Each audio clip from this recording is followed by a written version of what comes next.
इसमें कौन सा नंबर बड़ा है इसको देखिए। जैसे 0.8 लिखा है, यहाँ पे भी 0.08 लिखा है ना, तो जाहिर सी बात है यहाँ पॉइंट से पहले 0 है, यहाँ पॉइंट के पहले भी 0 है। पहले हमने पहला नंबर देखा पॉइंट से पहले, फिर पॉइंट के बाद दूसरा नंबर देखा, यहाँ 8 है, पॉइंट के बाद दूसरा नंबर यहाँ, सॉरी पहला नंबर पॉइंट के बाद यहाँ 1 है, यहाँ पहला नंबर यहाँ 0 है और यहाँ 8 है, तो कौन बड़ा? जाहिर सी बात है यही बड़ा। लेकिन इस केस में क्या है, 1.7 लिखा और 3.92, तो हम पहले देखेंगे पॉइंट से पहले वाला नंबर, पॉइंट से पहले वाला नंबर ये बड़ा है ना 3, तो आगे का भूल जाओ। फिर अगर पॉइंट के पहले वाला नंबर बड़ा है तो पॉइंट के बाद वाला नंबर ना ध्यान दो, ये बड़ा तो यही बड़ा, ठीक है, जो बड़ा होता है उसकी तरफ मुंह खोल देते हैं। यहाँ पे पॉइंट के बाद पॉइंट के पहले 17 है, यहाँ पे भी पॉइंट के पहले 17 है ना, दोनों सेम है। जब दोनों सेम होंगे तो पॉइंट के बाद पहला नंबर देखा 2 है, यहाँ पॉइंट के बाद पहला नंबर 3 है, तो पॉइंट के बाद पहला नंबर जो बड़ा है वही बड़ा है, आगे नहीं देखेंगे, ठीक है, इसलिए उधरी को मुंह कर दिया है। अब 2.8 है, 2.80 है, इसमें कौन बड़ा है? देखिए पॉइंट 8 लिखा है, यहाँ पॉइंट 0, तो देखा पॉइंट से पहले 2 है, यहाँ भी पॉइंट से पहले 2 है, यहाँ पॉइंट के बाद पहला नंबर 8 है, यहाँ पॉइंट के बाद पहला नंबर 8 है, अभी तक तो बराबर है। लेकिन अगले में क्या लिखा है? 0, ठीक है, तो ये लग रहा है 2.8 है, 8 है, 2.80 है, तो ये दोनों बराबर होते हैं, ठीक है। अगर यहाँ पे 800 भी लिखा होता तो भी ये बराबर होते हैं, 8000 भी लिखा होता तो भी ये बराबर होते हैं। क्लियर होगी बात? बस एक केस में ये नंबर बड़ा हो सकता है, जब यहाँ पे ये लिखा होता 2.81, यहाँ पे 2.8 लिखा है और यहाँ पे 2.81 2 3 4 5 6 कुछ भी लिखा होता, बस 8 के बाद 0 नहीं होना चाहिए। अगर 0 है बराबर है, अगर 1 है या 2 है या 3 है या 4 है तो ये बड़ा है, ठीक है।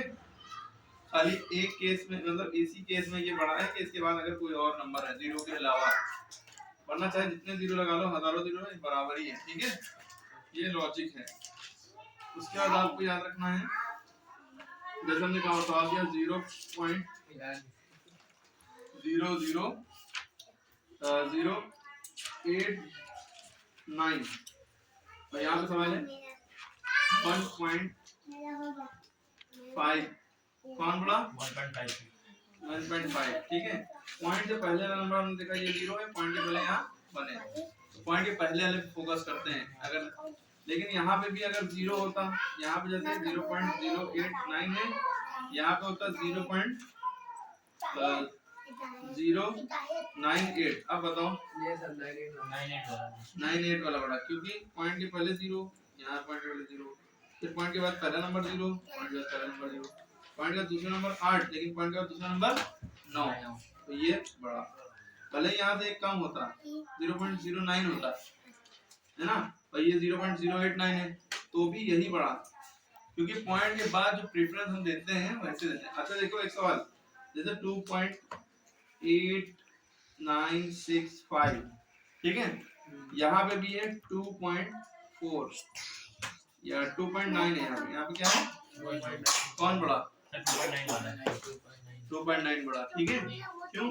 पॉइंट के बाद ये ना देखो कितने नंबर है, पॉइंट का जो पहला नंबर है 10th प्लेस, ये पॉइंट का जो पहली प्लेस होती है 10th प्लेस होती है, TENTHS, ठीक है। 100th प्लेस HUNDREDTHS, ठीक है। 1000th प्लेस, तो यहाँ पे 10th प्लेस पे 8 है, यहाँ 10th प्लेस पे 9 है, तो ये बड़ा है ना। आगे समझ लो 0 0 0 लिखा है, ठीक है, 9000 है ना, ऐसे भी समझ सकते हैं। तो बस यही याद रखिए, यही बड़ा है, ठीक है, भले ये नंबर है। क्लियर है? समझ में आ गई बात? हाँ, तो इस तरह के कोई भी क्वेश्चन होंगे कर लेंगे, है ना, पहुंच लोगे।